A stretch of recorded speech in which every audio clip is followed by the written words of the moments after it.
안녕하세요. 워런 버핏처럼 매일 신문을 박준모 함께 읽으면서 투자의 고수가 됩시다. 웜의 신박 오늘 3월 4일 수요일 순서 시작하도록 하겠습니다. 자, 시장이 또 급변동하면서 많은 분들의 마음을 불안하게 만들고 있는데 오늘 아침에는 증권사 랩 설명회가 있어가지고요. 잠시 여의도 신한증권에 좀 갔다 오면서 모닝브리핑 참여를 못했습니다. 자, 시장에 대해서 걱정이 많으실 건데요. 댓글 먼저 조금 빠르게 읽어보고 오늘은 신문 기사 보면서 시장에 관한 얘기들 쭉 해보도록 하겠습니다. 와, 전쟁 났다고 시장이 이렇게 급락할 줄은 상상도 못했네요. 우리 이혁 부장이 적어주셨고 월간 전망 가면서 듣고 있습니다. 채슬리 덕분에 이런 하락장도 무섭지 않습니다. 지난달 한 3장 니스만 두고 다 매도해서 현금으로 들고 있어 탐나던 거 조금씩 다시 담고 있습니다. 야, 좀 이 선순환이 되고 계신다 그죠? 항상 듣고는 있지만 급락 때마다 댓글 다는 것 같아요. 그리고 이분 통해서 주식의 시선이 바뀌고 있습니다. 하셨고요. 주식은 우리가 늘 아셔야 되는 게 변동성 자산입니다. 변동성이 심한 자산. 그 변동성에 대한 이해가 없으면 소위 말해서 그 변동성이 위험이 되고 나를 불편하게 만들고 스트레스를 주게 되고요. 그 변동성을 잘 이해하면서 하게 되면 제가 스키로 비유를 많이 들잖아요. 스키도 그렇고 제가 또 이 바다에서 윈드서핑을 또 잘 합니다. 근데 바람이 없고 파도가 없으면 그것만큼 재미없는 것도 없어요. 이 세일을 잡고 가만히 서 있는데 바람이 아무것도 없으면요. 근데 바람도 불고 뭐 파도가 좀 치고 그렇게 해야 재밌습니다. 뭐 출렁출렁하면서. 근데 아무래도 뭐 초보자분들한테는 그런 바람이라든지 파도가 되게 무섭게 느껴질 거예요. 그 바람과 파도가 올 때마다 이게 태풍이 온다.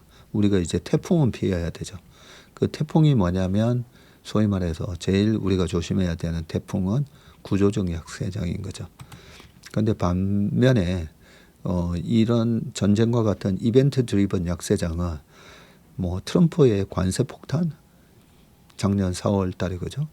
그 관세 폭탄부터 시작해 가지고 케빈 워시가 뭐 연준의 의장에 지명됐다고 지난 2월 2일 날 장 시작하자마자 또 급락했었잖아요. 5%, 5.3%인가 빠졌었죠. 그런 게 보면 왜 그런 변동성이 발생할까 보면 주식에 대한 이해가 부족한 분들이 주식시장에 많이 들어와 있습니다. 그리고 90%는 투기적 거래자라고 했잖아요.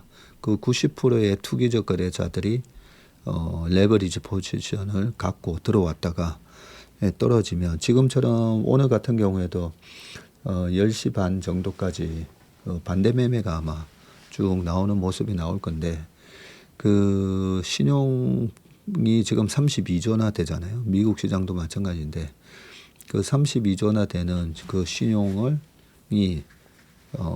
반대 매매가 언제든지 확 나올 수가 있습니다. 그런 부분들에 대한 소화를 시키고 또 급반등하고 그런 게 하루 이틀 있었던 게 아니기 때문에 솔직히 저한테는 조금의 스트레스도 없습니다. 사실. 근데 저희 고객분들이 막 불안해할 거 하고 또 이게 변동성 자산이다 보니까 이러면서 수익이 나는 거잖아요. 오늘 아침 댓글에 보니까 랩 수익률 뭐 20% 났던 게 다 토해냈다. 그래서 이제 마음이 아프다. 이런 댓글도 제가 봤거든요. 그 당연한 겁니다. 주식을 하면요 수익률이 이러면서 갑니다. 그래서 이 고수들은 뭐 플러스 한 60% 나다가 한 40%가 되든 35%가 되든 이제 에너지가 끝났네. 하면 거기서 이제 자르고 나올 수가 있는데 보통 이 초보자분들은 내가 60%에서 팔았어야 되는데 그걸로 막 엄청 스트레스 받아 하시거든요. 그 전혀 받으실 필요가 없는 게 그 60%에 정말 내가 뭔가 돈이 필요한 일이 있어서 이거 100% 갈 것 같은데 내가 60%에서 여기서 아휴 어쩔 수 없이 돈 찾아야 되네 하고 찾았는데 그게 고점인 경우 네, 그런 어떤 행운이 작용을 하면 최고점에 팔 수가 있는데 일반적으로 많은 분들이 스트레스 받아 하시나 내가 그때 팔았어야 되는데 내가 지난주에 팔았어야 되는데 이 시장의 변동성에 의한 답을 보고 내가 요때 팔았어야 되는데 요때 샀어야 되는데 한 일주일만 지나도 그때 샀어야 되는데 네, 그러면서 또 스트레스 받아 하실 겁니다. 이게 주식은 변동성이 큰 자산이고요. 중요한 거는 그래서 지금 비싼데 싼데 제가 지난주까지만 자금 받는다고 말씀을 드렸었잖아요. 지난주까지 지난주 좀 오버슈팅이 있더라고요.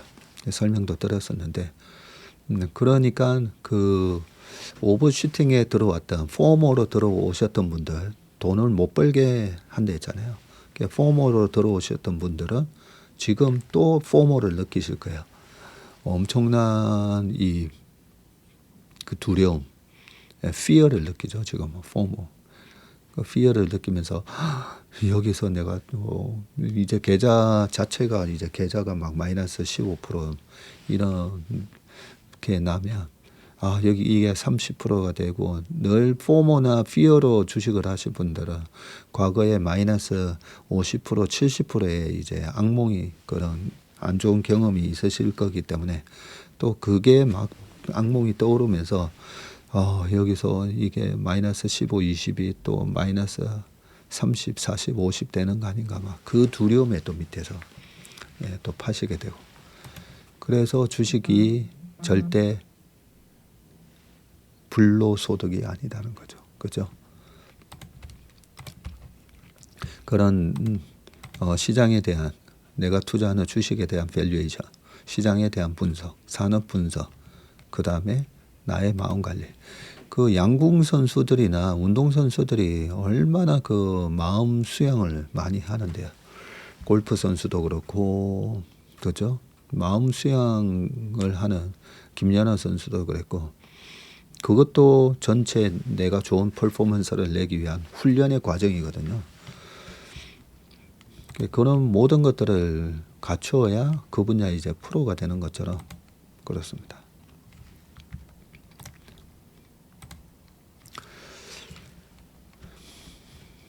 최슬리 방송 듣고 있으면 하락장에서도 진득하게 자리 지키게 됩니다.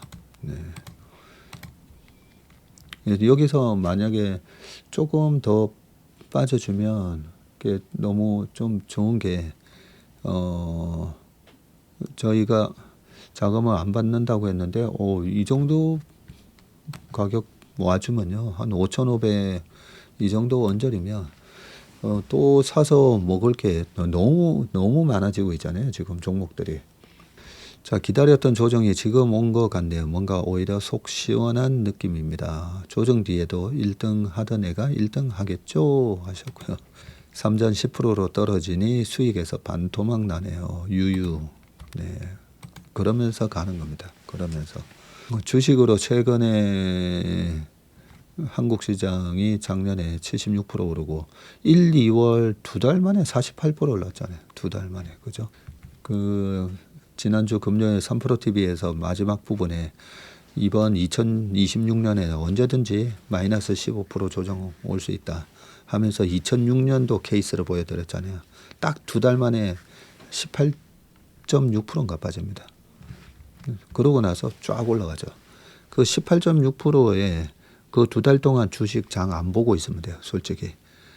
내가 레버리지 포지션을 갖고 있지 않다면 장 안 보고 계시면 되는데 그 2달 동안에 누가 그렇게 피해를 보냐면 결국은 과도한 신용 포지션, 과도한 레버리지 포지션을 갖고 있던 분들이 결국은 이제 반대 매매가 나오게 됩니다. 코스피가 8%나 빠졌네요. 그동안 열심히 올라서 조정이 올 줄은 알았지만 이렇게 한 번에 내릴 줄은 몰랐네요.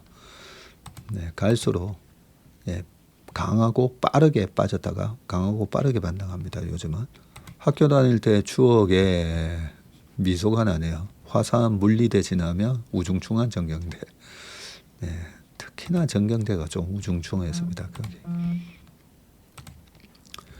전경대 지나서 한의대랑 법대 쪽으로 가면 또 앞마당도 넓고 환해지죠. 또 오늘 장이 많이 흘러내리네요. 조금 분할 매수했습니다. 가지고 있던 현금으로 빠질 때마다 조금씩 사아 모으려고 하고 있습니다. 나중에 잘한 행동이어야 할 텐데 시간이 지나면 알게 되겠지요. 솔트님이 멋지세요. 저도 분할 매수 들어가려고요. 공포의 크기만큼 수익이 나길 기원합니다. 오늘 되게 공포스럽잖아요. 근데 나스닥 선물 보면 마이너스 0.34 밖에 안 빠지고 있거든요. 야, 코스피 화끈하다, 그죠? 예, 화끈하게 올랐으니까 조정받을 때도 좀 화끈하게 조정받는 거 좋습니다. 6,300에서 5,400까지 빠지면 그러면 600, 900, 900포인트 정도 빠지는 거니까 거의 1,000 정도 빠지면 딱 15% 빠지니까, 그죠? 이런 이벤트, 이번에도 이벤트 약세장이고요. 1990년 얘기 제가 말씀드렸잖아요. 이란 이라크 전쟁, 이라크가 쿠웨이트 침공하고 그 다음 해에 미국의 사막의 폭풍 작전하면서 그때부터 이제 장이 쫙 올라가거든요. 그때도 미국 시장이 한 17점 몇 프로 빠졌었어요. 1990년에서 91년 넘어갈 때 리세션이었습니다. 그때도 리세션이었는데 그러면서 유가 올라가면서 스태그플레이션 얘기 나왔었고 1990년은 우리나라가 1989년까지 그때 5년 연속 계속 양봉 나면서 오르다 보니까 1015까지 가다 보니까 1990년에서 91년 넘어갈 때 우리나라 지수는 그때 한 40% 정도 빠집니다. 리세션이 실제로 왔었고요, 그때. 그런데 지금은 전혀 그런 상황이 아니고 우리나라의 제조업 경쟁력이라든지 여러 가지 이번에 AI 인프라 사이클에 있어서 굉장히 우리 이 반도체나 이런 거 없으면 안 되는 상황이죠. 그동안에 좀 과도하게 최근에 올랐고 삼성전자 뭐 레버리지 ETF가 나온다. 요 얘기가 최근에 있었었는데 뭐 그런 것 때문에 코스닥도 마찬가지고요. 그러면서 최근에 그러면 수급이 좀 좋아지면서 또 좀 올라가지 않을까? 그 다음에 또 외국계 증권사에서 워낙 전자랑 하이닉스에 대한 이익 추정치를 계속 좀 올리다 보니까 거기에 대한 또 기대감 또 있었고. 그래서 좀 이따가 기사에서 다룰 건데요. 반도체가 나쁘지 않겠다라는 그 인사이트를 주는 기사가 하나 있습니다. 그게 지금 핸드폰 3사들 애플, 삼성 그리고 샤오미 핸드폰 가격을 안 올린다는 거죠. 메모리 가격이 급등한 거에 대한 비용을 그 소비자한테 전가시키기 위해서 가격을 확 올려버리면 수요가 줄면서 반도체 메모리 쪽에 모바일로 가는 메모리 수요가 또 줄어들 수가 있는데 핸드폰 메이커들은 그냥 그대로 가격 유지하겠다. 그런 전략으로 오기 때문에 반도체 회사들한테는 상당히 또 긍정적인 뉴스가 있습니다. 최선이 왕팬이 된 것 같네요 하셨고요. 전쟁을 빌미로 조정다운 조정을 보여줬네요. 모닝브리프에서 말씀 주신 대로 크게 걱정하지 않고 묵묵히 뭘 매수해야 할지 고민해 보겠습니다. 이런 조정이 올 때마다 제가 말씀드렸잖아요. 나는 제발 조정 좀 와라. 내 이 종목 좀 사게. 그 종목이 있는지 아니면 그냥 뭐가 좋대 해서 내가 막 샀다가 마이너스 5%, 10%, 15% 나면 벌벌 떨면서 이거 더 빠지면 어떡하나. 그거는 주식 투자가 아니죠, 그죠? 그래서 이번 기회에 이런 조정이 올 때마다 늘 말씀드리지만 이 조정이 반가워야 됩니다. 내가 확신이 있는 주식이 있다면 이 종목이 반가워야 되고 그래서 이번 월급 받은 거 지난달 월급 받은 걸로 이거 좀 더 살까? 섹터도 마찬가지죠. 섹터 지금 IRP 계좌나 ISA 계좌에 최근에 뭐 반도체를 막 쫓아 사신 분들이 계시다면 IRP나 ISA 계좌에 또 이렇게 싸게 살 수 있는 기회 주는 거잖아요. 얘기하다 보니까 진짜 좀 제 IRP 계좌에도 좀 넣어야 되겠네요. 위기가 기회가 될 거라는 생각을 하는 건 금융무사가 된 듯합니다. 전무님 없었다면 이런 여유는 없었을 겁니다. 하셨고요. 이런 난세에 일임한 자신을 칭찬하고 싶네요. 마음 놓고 여행 갈 수 있을 것 같았어요. 그러니까요. 마음 놓고 여행 다녀오십시오. 결국은 저희 뭐 일임 고객들은 다 아시겠지만 24년 그 12월 뭐 계엄 사태도 있었고 그죠. 트럼프가 당선되면서 우리 시장은 더 빠지고 미국 시장은 올라가고 국정탈출진흥선 했을 때 참 힘든 장이었습니다. 24년 7월까지 반도체 올라가다가 반도체 다시 무너져 버리고 그죠. 그런 위기 상황에서 결국은 저희가 그때 적절한 교체 매매를 통해 가지고 24년 말부터 25년 딱 6월까지 그 한 7개월 동안에 거의 뭐 한 80%를 벌어버렸잖아요. 그래서 오히려 이런 조정이 있을 때 그 뭐 리밸런싱에 대한 기회가 되기도 하고 뭐 그러니까요. 이런 얘기할 때마다 좀 아쉬운 게 그 2024년 10월, 11월, 12월에 그 해지하고 좀 나가셨던 고객분들이 계시거든요.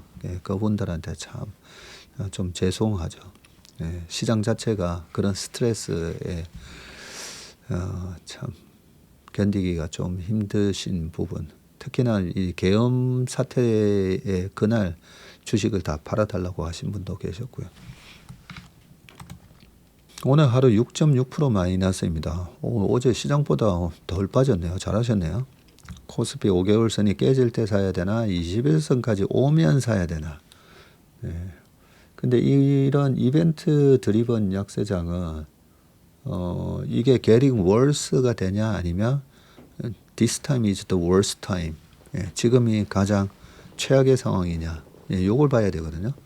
근데 현상에 대한 최악이냐 아니냐도 봐야 되지만 사람들이 뭘 공포스러워 하는지 또 봐야 되는데 트럼프가 45% 관세 들고 왔을 때 제가 딱 보고 저거는 실현 가능성이 없는 부분인데 사람들은 거기에 반응을 했잖아요.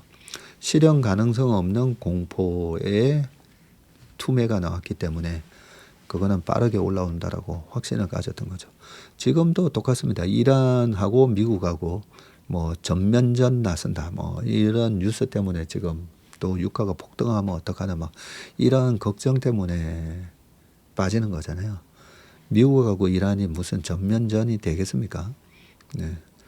근데 이란 입장에서는 그냥 때린다고 그대로 얻어맞고 있을 수는 없잖아요.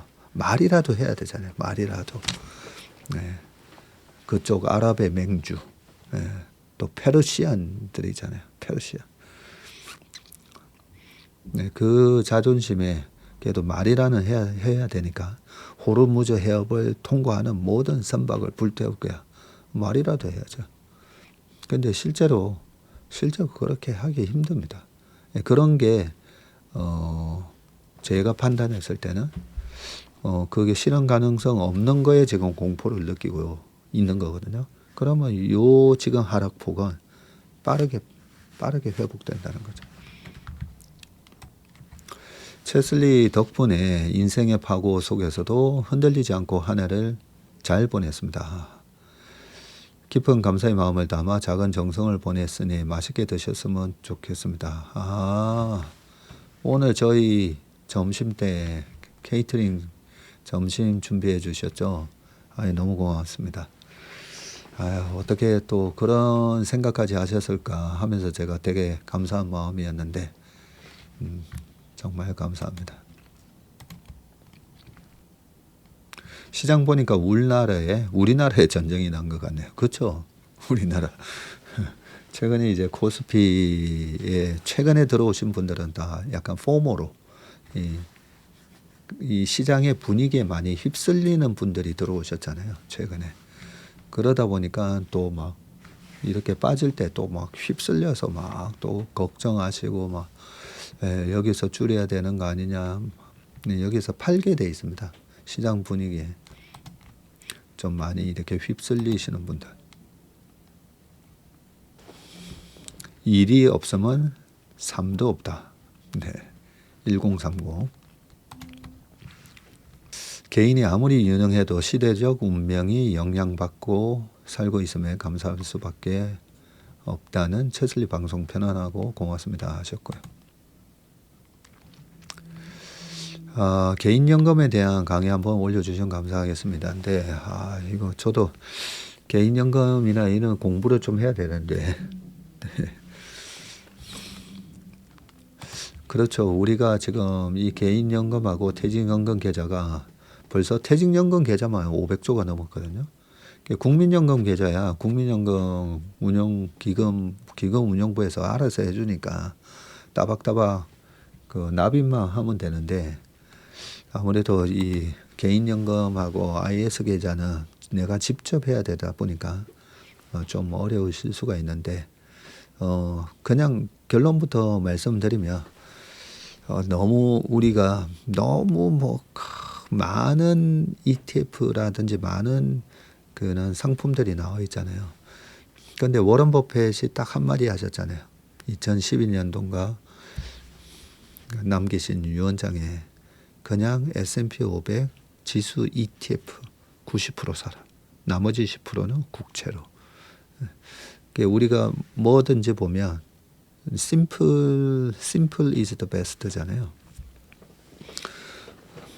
근데 저희 업계에도 굉장히 좀 헛똑똑이 동생들, 형님들 한 번씩 저도 마찬가지였지만 너무 이 고유 운용할 때 보면 실제 있었던 일입니다. 주식 사고 그 선물 해지하고 거기다가 또 콜 매수하고 풋 매수하고 막 이렇게 쭉 깔아놓은 거예요.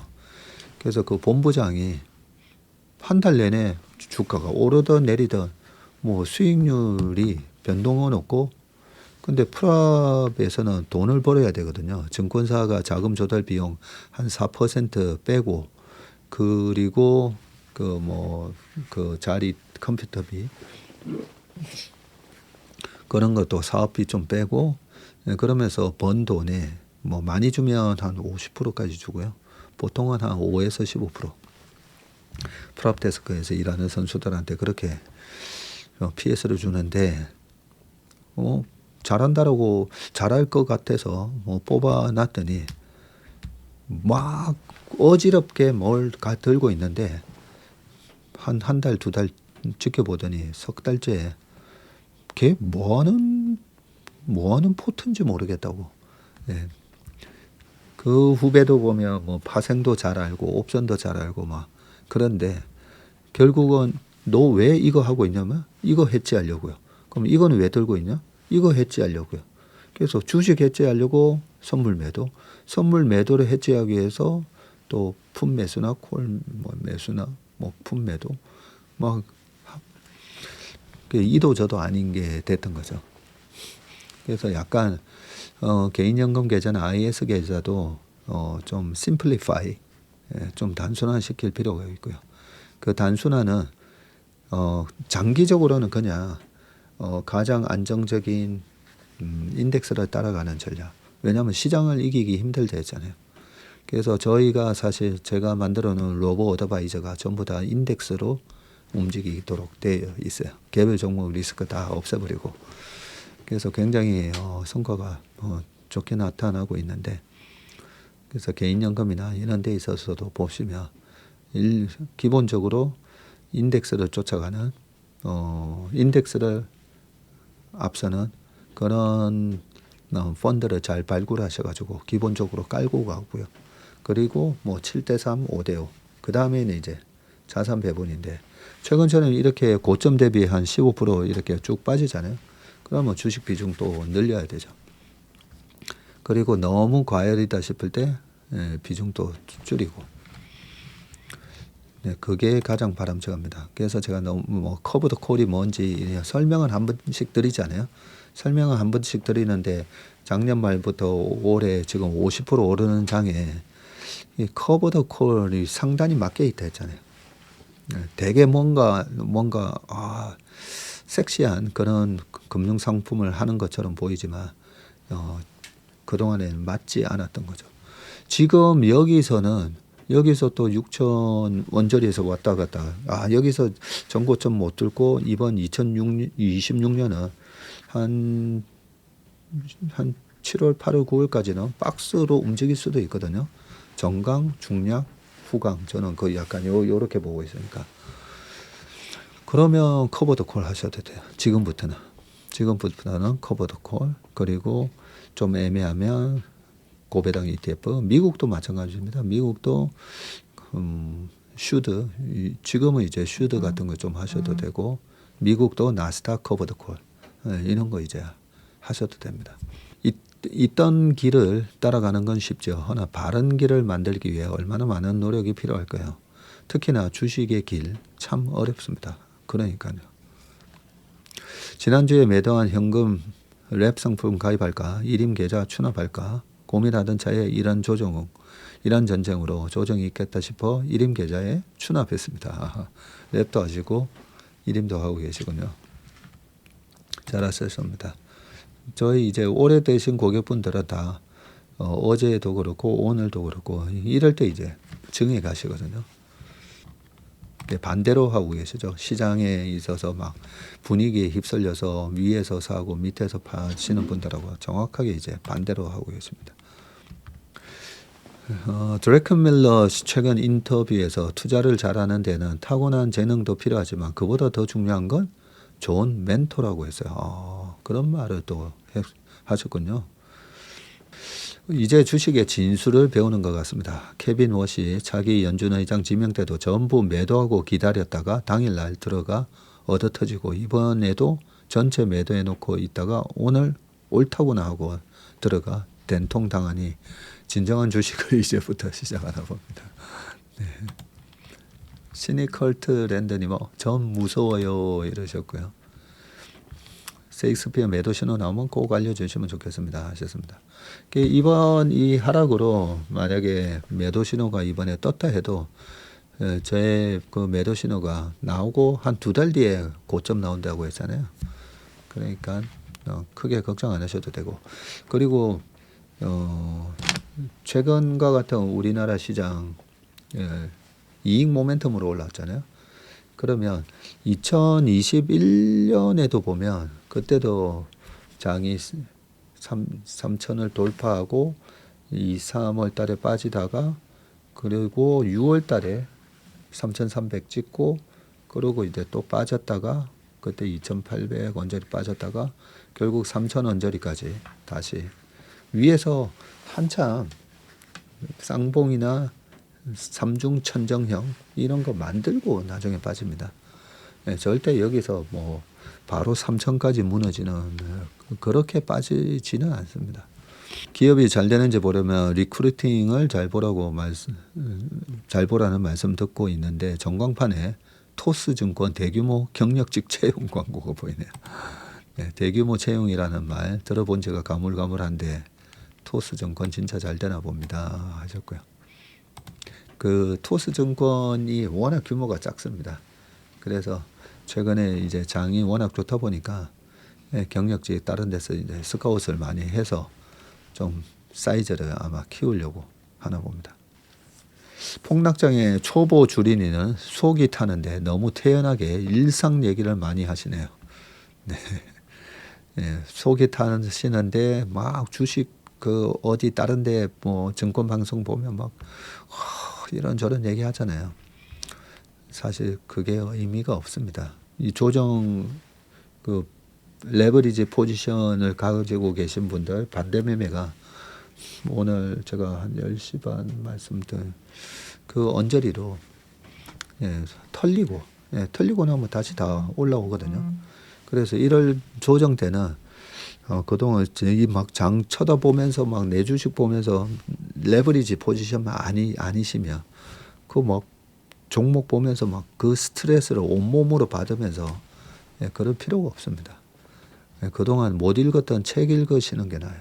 책 읽으시거나 내가 그 한번 뭐 부모님이든 누구든 뭐 아마 한번 찾아뵈려고 했는데 시간이 없어서 뭐 그랬던 그 시간을 오히려 더 가치 있는 일에 사용하시는 게 훨씬 더 의미 있을 겁니다.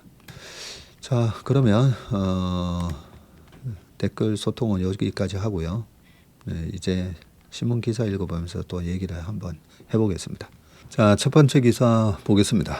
코스피 6000P 시대 ETF 열풍 투자 저변 넓혔지만 근데 코스피 6000 시대라는 이 기사가 나왔는데 지금 코스피가 5000 초반까지 빠졌습니다.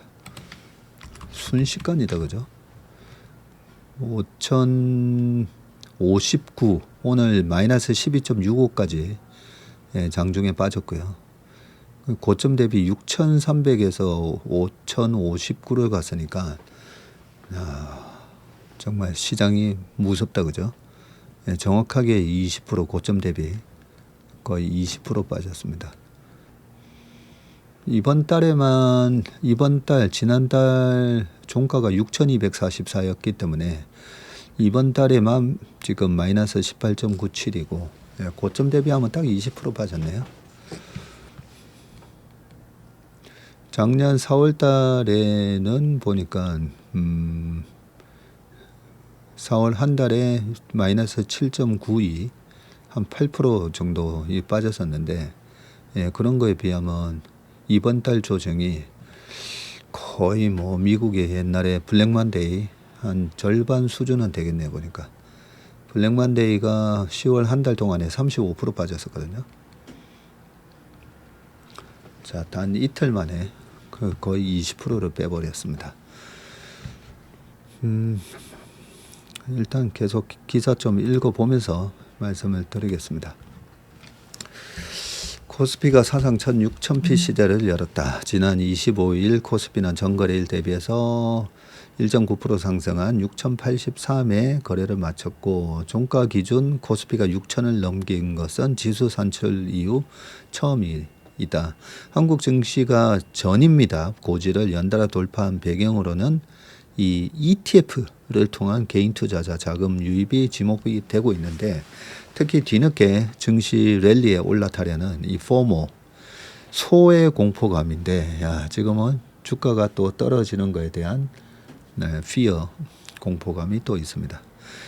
투자자들이 ETF에다가 뭉칫돈을 밀어 넣었고요. 그동안 올 들어 증시 매수 주체 대부분이 ETF발 자금으로 파악이 되는데 ETF는 특정 지수를 구성하는 종목을 그대로 복제해서 지수 등락률만큼 쫓는다는 의미에서 이 패시브 펀드로 분류가 됩니다. ETF는.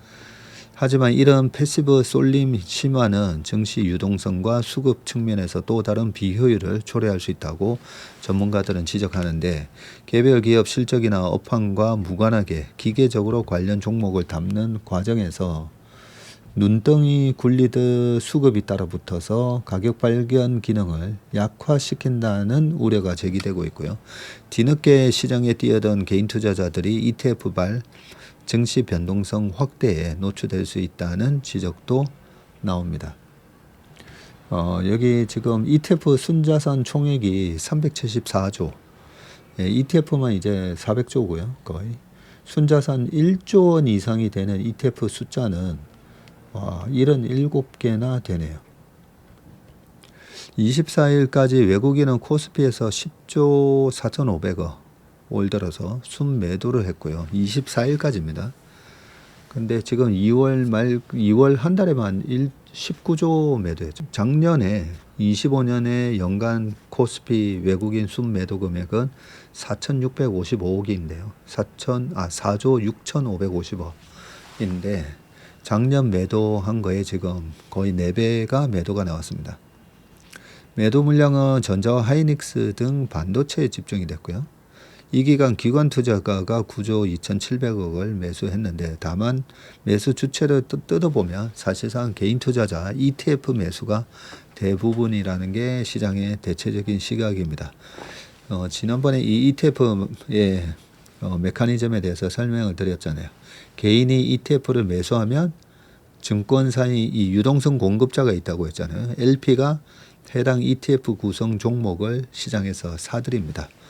코덱스 200의 개인 자금이 100억이 매수가 들어오면 그 LP들이 그 100억에 해당되는 좌수를 개인 투자자한테 넘기고 코덱스 200이라는 그 100억 원어치의 매도를 해주고 그만큼 금융투자에서는 구성 종목을 시장에서 사서 그걸 갖다가 그대로 운용사한테 넘기는 거죠.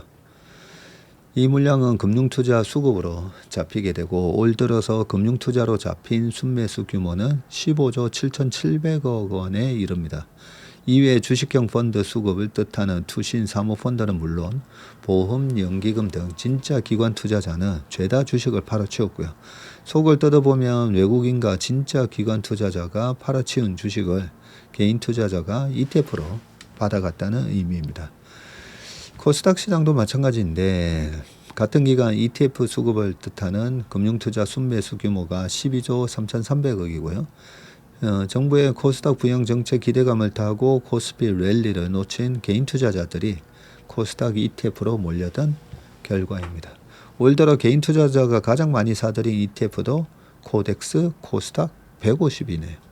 자, 웩도독 등 부작용도 우려된다라고 하는데 무엇보다 업황 실적과 무관한 주가 상승이고요. ETF는 개인 투자자 매수 매도 주문에 대응해서 증권사 같은 유동성 공급자가 기계적으로 물량을 공급합니다. ETF 개인 매수가 들어오면 유동성 공급자의 ETF 매도가 일어나게 되고 유동성 공급자 현물 해지 매수로 이어지게 됩니다. 가령 유동성 공급자가 개인 투자자 순매수에 대응하려 ETF를 매도하면 손실 위험을 줄이려고 기초자산인 현물 주식이나 선물을 매수하는 해지 포지션을 취하게 되고 이 과정에서 기초자산 주가가 기업 실적이나 정보 변화보다 ETF 자금 유출입과 유동성 공급자의 리밸런싱에 더 민감하게 반응할 가능성이 높은데 개별 종목 주가 변동성이 확대되는 이 웩도독 꼬리가 몸통을 흔든다는 현상이 나타날 수 있다는 거고요. 웩도독은 현물 주가가 기업 실적이나 중장기 전망보다 파생상품 수급에 더 민감하게 반응하는 현상을 뜻합니다. 코스닥 시장에서 이런 현상이 더 지금 두드러지고 있고요. 코스닥 ETF로 자금 유입이 확대되자 업종과 실적을 가리지 않고 지수 편입 비중에 따른 기계적 매수로 주가가 동방급등을 했고요.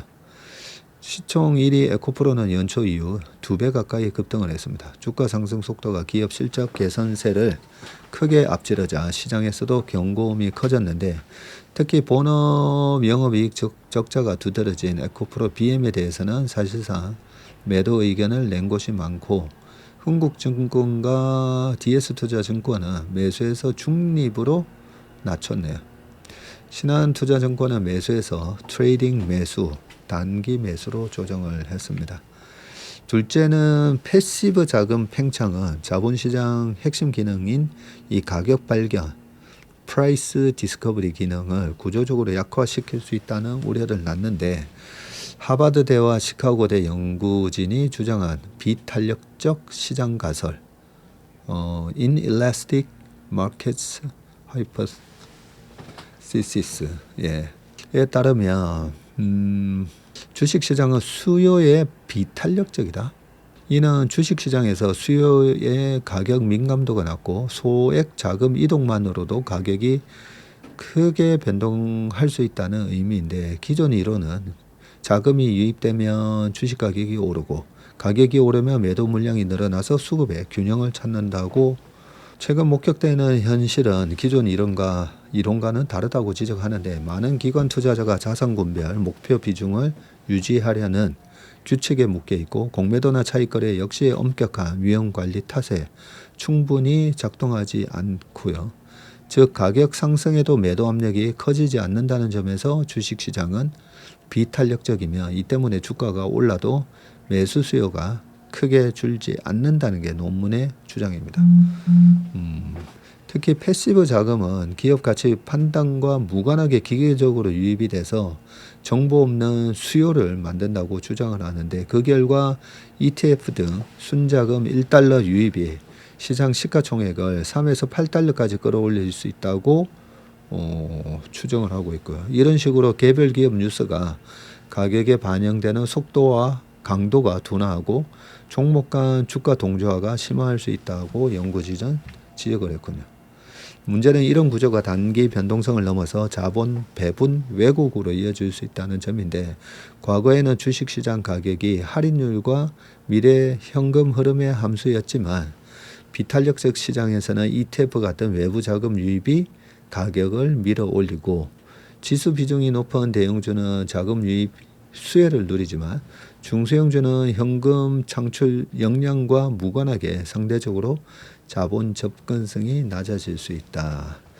김준석 자본시장연구원은 ETF 시장 확대는 포트폴리오 정보 효율성 관점에서는 긍정적이지만 개별 종목 가격의 효율성이나 변동성 관점에서는 부정적인 영향을 끼칠 수가 있고, 특히 현물 주식 등 기초 자산에서 이런 현상이 심할 경우에는 투자자 효용에도 부정적인 영향을 미칠 수 있고, ETF가 국내 자본시장에 미치는 긍정, 부정 영향에 대한 다각적인 접근이 필요하다고 말을 했습니다.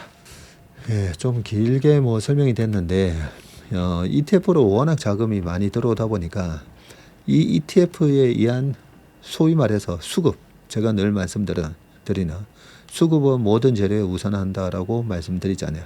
그래서 수급에 의해서 펀더멘탈의 가치를 제대로 반영 못하는 거 아니냐? 이런 얘기거든요. 그런데 그렇지는 않습니다. 제가 봤을 때는.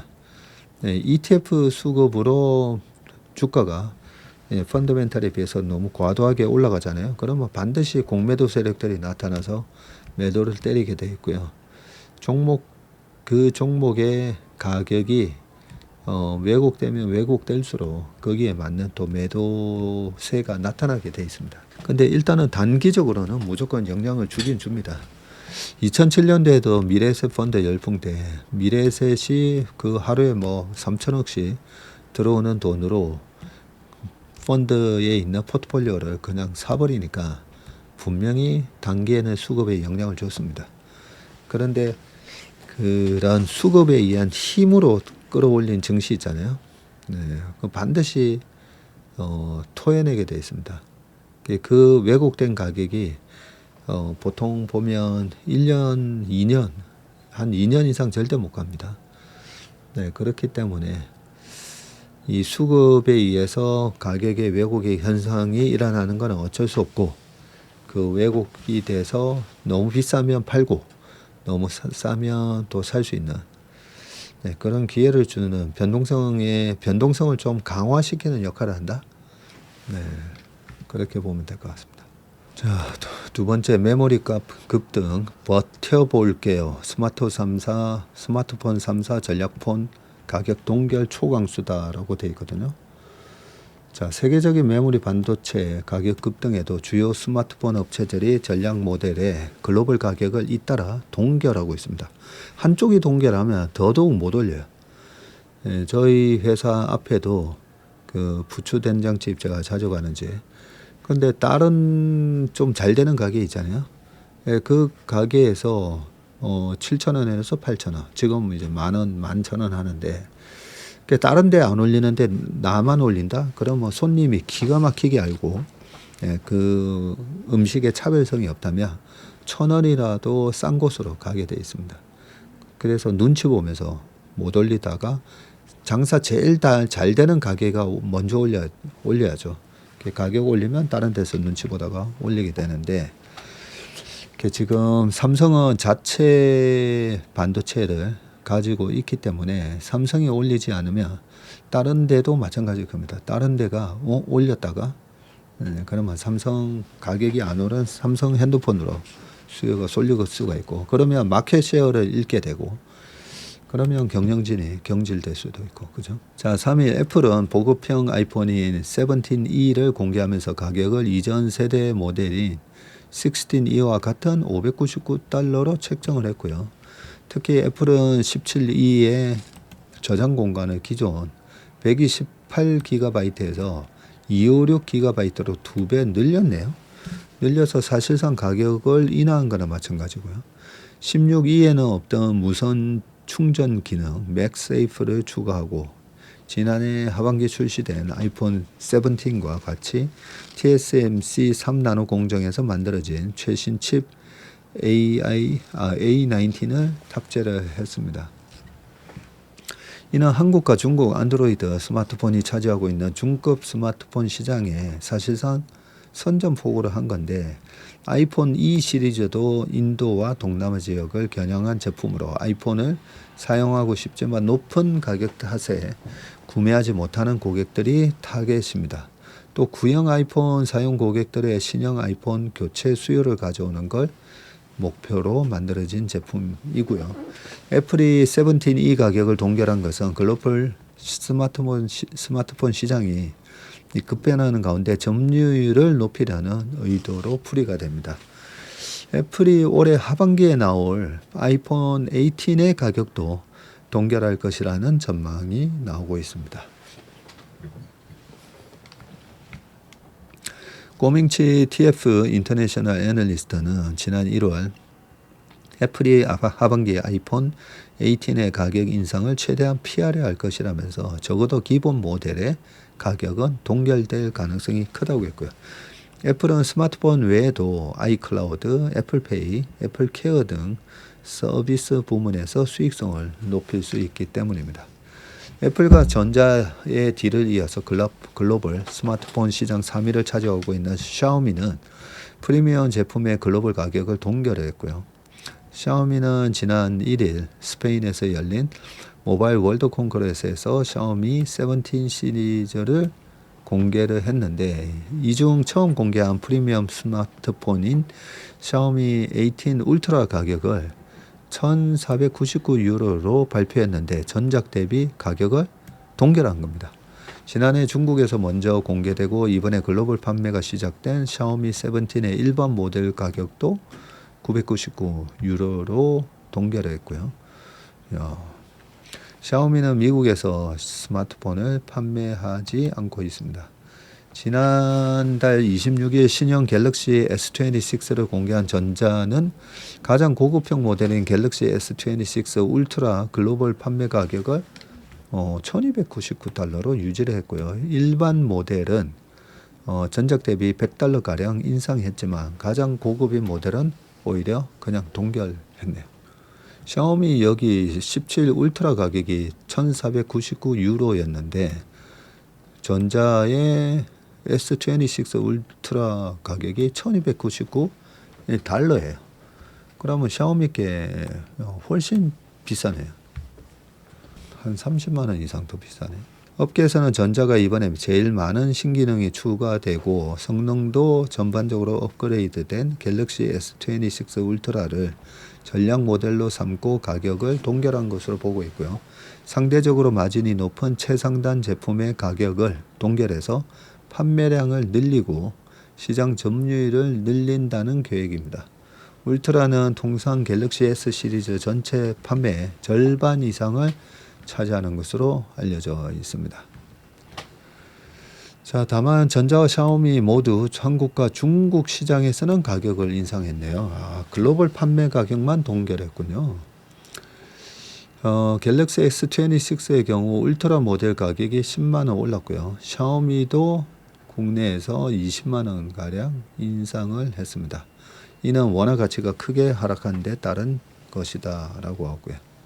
스마트폰 업계에서는 올해 메모리 가격 상승 탓에 스마트폰 판매가 대폭 줄어들 것으로 보고 있는데, 카운트포인트 리서치는 이날 자료를 통해서 올해 세계 글로벌 스마트폰 출하량은 전년 대비해서 12% 감소해서 11억대를 소폭 밑돌 거라고 보고 있네요. 오히려 12% 감소를 하네요. 이는 2013년 이후 연간 최저 물량이라고 설명했습니다.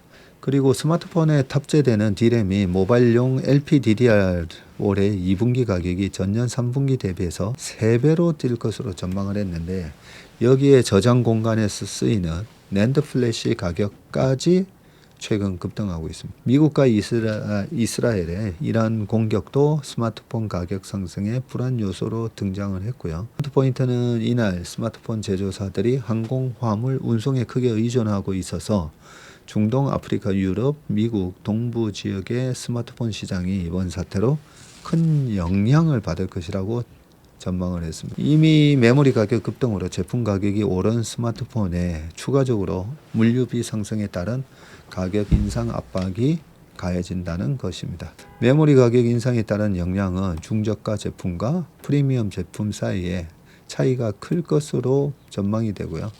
$2,000 미만의 저가 스마트폰 판매는 20% 이상 감소할 것으로 예상됐지만, 프리미엄 시장은 감소가 상대적으로 덜할 것으로 전망을 하고 있고요. 애플과 전자가 메모리 가격 급등에 따른 수혜를 가장 볼 것이라는 전망입니다. 이에 따라 스마트폰 시장에서 지금 철수하는 기업도 나오고 있는데, 중국 스마트폰 브랜드인 메이주는 D램 가격 상승을 버티지 못해서 이달 시장에서 스마트폰 사업을 중단했습니다. 근데 스마트폰 시장 자체가 올해 11% 역성장한다는 것은 조금 쇼킹하네요. 어쨌든 이걸 읽으면서 이 반도체 회사들은 완전히 슈퍼 을이 됐다, 그죠? 가격 낸드부터 해서 지금 DDR3, DDR4, DDR5 보면 산업자원부에서 발표하는 그 수출입 데이터에 보면 이 D램 가격이 아주 상세하게 다 나와 있습니다. 그렇게 가격을 올리는데도 그 가격 올린 걸 일단 스마트폰, 핸드폰 메이커들이 그 비용을 다 감수하고 고객들한테는 작년하고 동결된 가격으로 판매를 한다고 하니까, 요 스마트폰 메이커 애플 그리고 샤오미 주가는 당분간 좀 그냥 박스 조정을 보이지 않을까, 그런 생각이 드네요. 자, 미국 AI로 표적 동선을 손안에 손쓸 틈도 없이 제거한다. 지난달 28일 오전 9시 45분 이란 테헤란 시간입니다. 28일이었으니까 토요일이 있다, 그죠? 이슬람 국가에서 평일이었던 이날 전투기 100여 대가 동원돼서 미국과 이스라엘의 대대적인 공습이 벌어졌지만, 이란은 눈뜬 장림 신세였다고 합니다. 미국 사이버 사령부와 우주 사령부는 공격 직전 각종 첨단 전력을 활용해서 이란의 통신망을 교란시키고 대응 전략을 무력화시켰다네요. 37년간 철권 통치를 이어오던 이란 최고 지도자 아야톨라 세예드 알리 하메네이가 공격을 짐작하지 못한 채 폭사한 것에도 정보기관의 정보력과 함께 AI 전력이 작용했다는 분석입니다. 이일 댄 케인 미국 합참 의장은 우주 및 사이버 작전의 협조로 작전 지역 전역의 통신 감시망을 효과적으로 교란했으며 적은 상황을 인지하거나 조정 대응할 능력을 상실했다고 밝혔고요. 이란 공습의 이번 작전명이 거대한 분노, 에픽 퓨리였는데, 전쟁 판도를 바꾼 현대전의 실상을 여실히 보여주고 있다는 분석이 나오는데요. 강력한 재래식 군사력을 보유한 이란이 제대로 힘을 못 쓰고 수세에 몰린 것도 AI와 사이버 전력 같은 압도적인 첨단 군사력 차이 때문이었군요. 월스트리트저널은 미국은 이번 이란 공습의 엔스로픽의 AI 모델 클로드를 활용했다 하고요. 클로드는 그 막강한 성능 때문에 최근 소프트웨어 산업을 비롯한 각 산업을 파괴할 것이라는 우려를 확산시켰던 AI입니다. 공습 직전 미국 정부는 갈등을 빚던 엔스로픽의 기술 사용 중단 조치를 내리긴 했지만 이미 AI 기술은 미국 전력에 깊숙이 자리 잡고 있고요. 이란 공습을 진두지휘하고 있는 미중부 사령부는 정보 평가, 목표물 식별, 전장 시뮬레이션 수행 등의 클로드를 사용하고 있다고 했습니다. 자, 특히 하메네이를 비롯한 국방장관, 이슬람 혁명수비대 총사령관 등 이란 최고 지도부가 지난달 28일 미사일 공격으로 사망한 것도 AI를 활용한 공격에 의한 것이었고, 뉴욕타임즈에 따르면 미국은 이란 최고위급 인사들의 동선을 분석해서 제거 작전에 활용을 했고, 사실상 AI 미행을 눈치채지 못한 건데, 미국은 지난해 6월 이란 핵시설 공습 때부터 이란 정부와 군 최고위직의 동선에 대한 방대한 데이터를 이미 축적해 왔다고 합니다. 자, 클로드는 현재 미군 기밀 시스템에서 사실상 유일하게 활용할 수 있는 AI이고요. 미국은 지난 1월 니콜라스 마두로 대통령을 체포하는 과정에서도 이 클로드를 사용했습니다. 자, 월스트리트저널은 엔스로픽의 기술은 데이터 분석 기업 팔란티어 등 협력 업체들을 통해서 광범위하게 사용하고 있다고 전했고요. 팔란티어 등도 이 엔스로픽의 기술을 이용을 하나 보네요. 드론도 미국 이스라엘과 이란 간 전쟁의 핵심 전력이었는데, 드론은 앞서 4년 전에 러시아와 우크라이나 전쟁 때도 양측 전력의 주축으로 활약을 했습니다. 특히 이번 전쟁에서는 첨단 전력에서 수세에 몰리고 있는 이란이 저가 드론을 앞세워서 가성비 성과를 내고 있다는 분석도 나오는데, 이 쿠웨이트 미군 기지에서 미군 6명이 사망한 것도 이란의 드론 공격에 의한 것이라고 밝혔고요. 사우디아라비아 리야드에 있는 미국 대사관을 공격한 것도 드론입니다. 무인 항공기 UAV 2대가 리야드 대사관 옥상과 대사관 주변에 충돌했고, 카타르는 에너지 시설을 겨냥한 이란의 드론 공세에 LNG 생산을 전격 중단하기도 했습니다.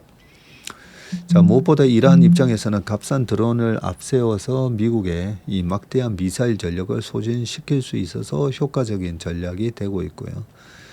이란의 샤헤드 136 일회용 자폭 드론은 가격이 한 2만 달러, 한 3만 불 정도 수준인데, 이란이 드론 공습에 나설 때마다 미국은 이 400만 달러짜리 58억 6천억, 58억 6천만 원에 달하는 패트리어트 요격 미사일로 대응하고 있네요. 야, 드론 하나에 한 3천만 원 하는 드론을 막기 위해서 58억짜리, 한 60억짜리, 3천만 원을 막기 위해서 60억짜리, 네, 거의 20배의 비용이 들어가는 거네요.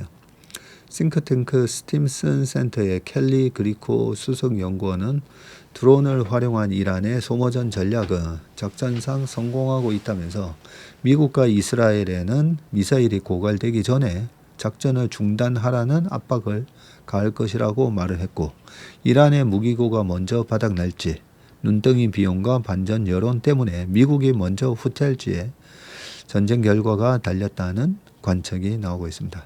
실제 미국과 중동 지역 동맹국들이 의존하고 있는 이 록히드 마틴의 패트리어트 방공 시스템, 이 팩3의 지난해 생산량은 약 600기에 불과하군요. 이번 전쟁 개시 3일 만에 이미 수천 발의 요격 미사일이 발사됐을 것으로 추정이 되는데 이란 역시 미국과 이스라엘의 공격에 지대공 방어망이 파괴되면서 드론 의존도가 갈수록 높아지는 상황이라고 합니다. 전문가들은 이란이 하루에 샤헤드 드론 400기를 생산할 수 있다고 분석을 했네요. 하루에 드론 400기를 생산한다고요? 자, 그 다음에 우리를 공포에 떨게 하는 뉴스가 이런 거죠. 자, 미국 2차 대공습 예고, 최악 시나리오 치닫는 중독. 요거죠, 최악. 최악 시나리오가 나오면서 와, 이렇게 최악의 상황이 된다면 막 무서워지는 거죠. 그래서 이 최악의 시나리오가 발생 가능한 시나리오인지 아닌지를 우리는 판단을 해야 됩니다. 자, 지금 요 지도가요. 불타는 호르무즈 해협에 발묶인 선박들로 빼고 3일 오후 선박 운항 정보를 추적하는 웹사이트 마린 트래픽에 따르면 이 호르무즈 해협이 마치 진공 상태처럼 비어 있다고 합니다. 요 가운데가 뻥 비어 있네. 반대로 해협 주변은 이 호르무즈 해협에 진입하지 못하고 대기하고 있는 선박, 바다 위에 지금 붉은색. 야, 이렇게 많은 배들이 여기 호르무즈 해협을 지나가고 있었네요. 보니까 이 붉은 점의 선박과 이동하는 선박으로 가득 차 있고, 오른쪽 사진은 호르무즈 해협에 위치한 이란의 반다르 아바스 항구가 미군의 공습을 받고 연기로 뒤덮인 여기네요. 모습입니다. 자, 트럼프 대통령이 이란을 향해서 더 큰 것이 오게 될 것이라면서 2차 대공습 압박을 하는 가운데 이란은 주 사우디아라비아 미국 대사관을 드론으로 공격을 했습니다. 전황이 한 치 앞을 내다보기 어려운 가운데 전선은 이란을 넘어서 중동 주변국으로 확대되고 있고요. 트럼프 대통령은 우리는 그들을 강하게 공격하는 것을 시작조차 하지 않았다면서 큰 파도는 아직 오지 않았다고 밝혔고요. 그는 백악관에서 열린 전쟁 유공자 훈장 수여식에서 작전 기간이 한 4에서 5주 정도 걸릴 것으로 예상했지만 그보다 더 오래 지속할 능력을 갖고 있다고 밝혔고요. CNN은 미국은 1차 공격으로 이란 방어체계 약화 목표를 달성했다면서 다음 단계는 미사일 생산 시설과 무인 항공기 그리고 해군 능력 파괴에 집중할 것이라고 전했습니다. 반대로 이란은 중동 지역 미군 기지에 이어서 외교 공간에 대한 이 게릴라성 공격을 확대하고 있고요. 사우디 수도 리야드 주재 미 대사관이 드론 2대로부터 공격을 당했습니다. 그리고 대사관 건물에 제한적인 화재와 경미한 물질적 피해가 있었다고 사우디 측이 밝혔고, 대사관은 주재국이 아닌 파견국 영토로 간주가 되죠. 또 이란 혁명수비대는 호르무즈 해협을 통과하려는 모든 선박을 공격하겠다고 엄중 경고했고, 호르무즈 해협은 폐쇄됐다. 통과를 시도한다면 그 어떤 선박이라도 혁명수비대와 정규 해군이 불태울 것이라고 밝혔고요. 한국의 국적선사도 현재 해협 부근에 40척이 발이 묶여 있는 것으로 전해졌습니다. 여기 호르무즈 해협을 통과를 하려는 선박이 있으면 불태울 것이다. 이러니까 이거 못 지나가는 거죠. 괜히 지금 열받아 있는데 지나가다가 미사일이나 드론 공격을 받을까봐 못 지나가고 있습니다. 자, 이런 게 그런데 예전에 그 파나마 운하였나요? 수에즈 운하였나요? 거기 병목 현상 파나마 운하였었던 것 같네요. 그런 병목 현상 때문에 그때도 이 배가 못 지나가고, 이렇게 되면 물동량이 물류가 일시적으로 멈추면서 저 밑에 아프리카 희망봉을 지나가야 되나? 잠깐만요. 희망봉, 아프리카, 남아프리카 희망봉을 지나가야 되다 보니까 한참 한 3주에서 4주 정도 더 걸리게 돼 있죠. 네, 그러면서 그때도 온갖 시나리오가 많이 얘기가 됐습니다. 물류비가 올라가게 되고 어쩌고 저쩌고 하면서. 근데 그 모든 것이 다 그렇게 오랫동안 심각하게 작용을 하지는 않았었습니다.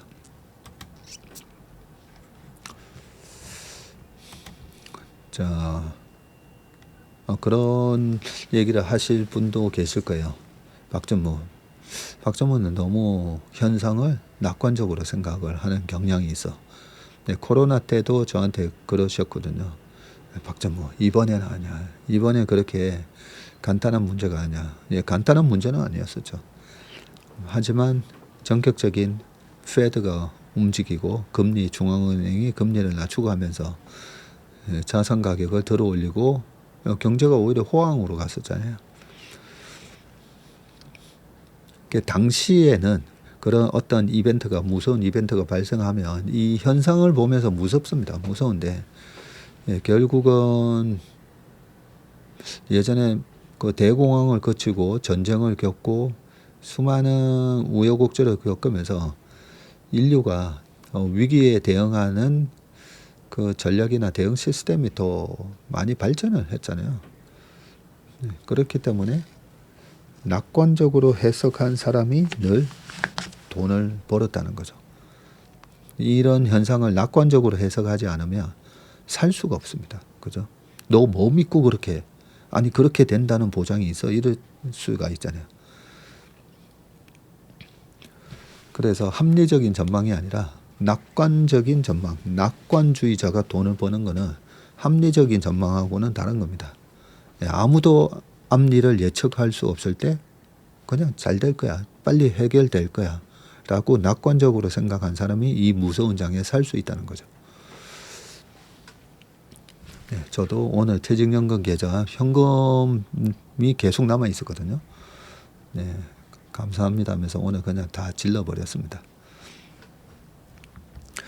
자, 마지막 기사입니다. 아유, 마지막 기사가 남았는데 정말 크게 물리는 거 아니야?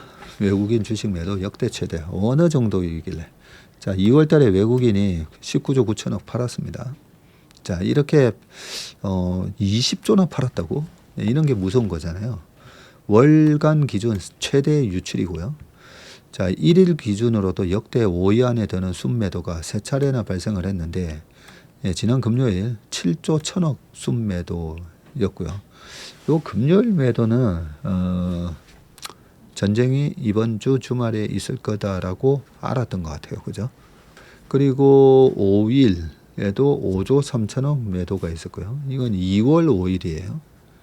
2월 2일 날 급락하고 반등이 들어오고 쌍바닥 만들 때 5조 3천억.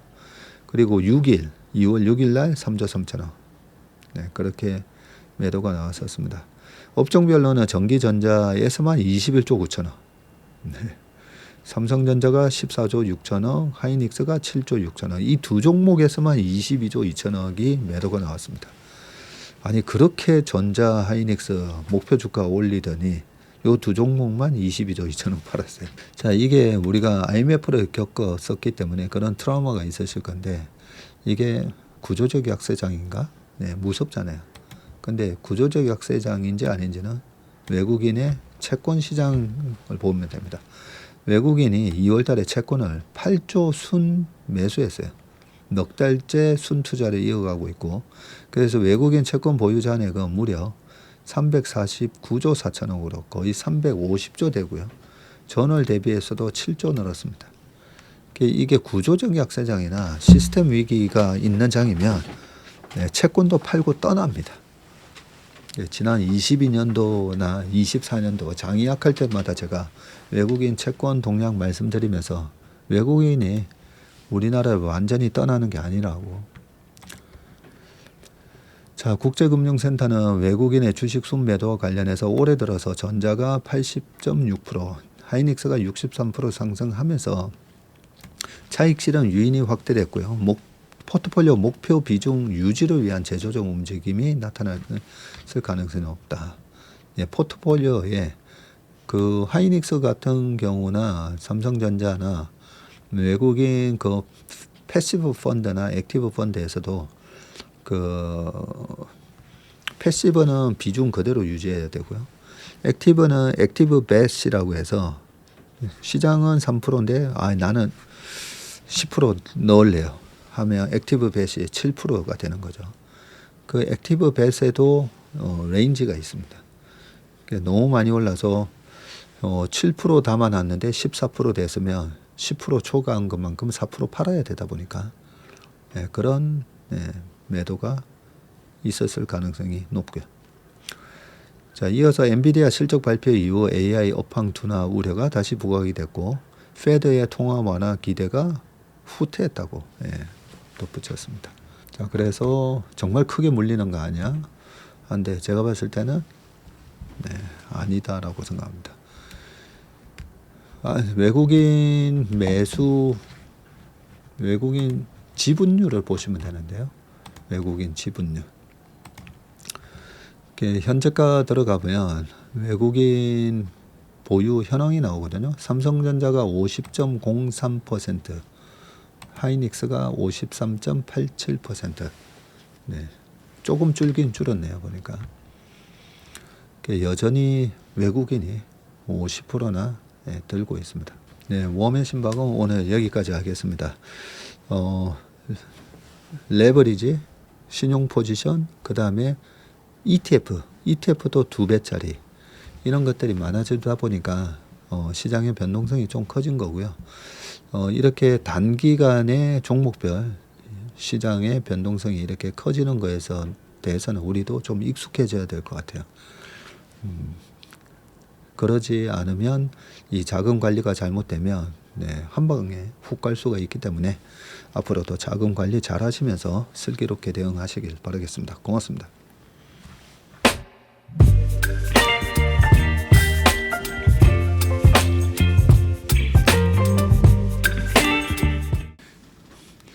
안녕하세요. 채슬리 투자자문의 박세익입니다. 최근 저와 채슬리 이름을 도용해서 투자 사이트라든지 밴드, 텔레그램, 카톡 채널 등에서 이 리딩방으로 유도한 뒤에 금전적인 피해를 입히는 이 사칭 사례가 빈번하게 지금 발생하고 있습니다.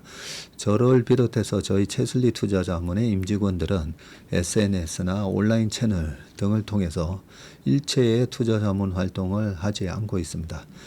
저희는 정식 자문을 하기 위해서는 반드시 저희 회사에 내방하셔서 계약서 작성 절차를 거쳐서 진행되기 때문에 이외의 모든 유료 무료 지금 투자자문 행위는 불법이므로 각별히 주의하시길 바라겠습니다. 의심스러운 채널이나 메시지를 받으시면요, 피해를 방지하기 위해서 즉시 신고하시거나 삭제하시길 바라겠습니다.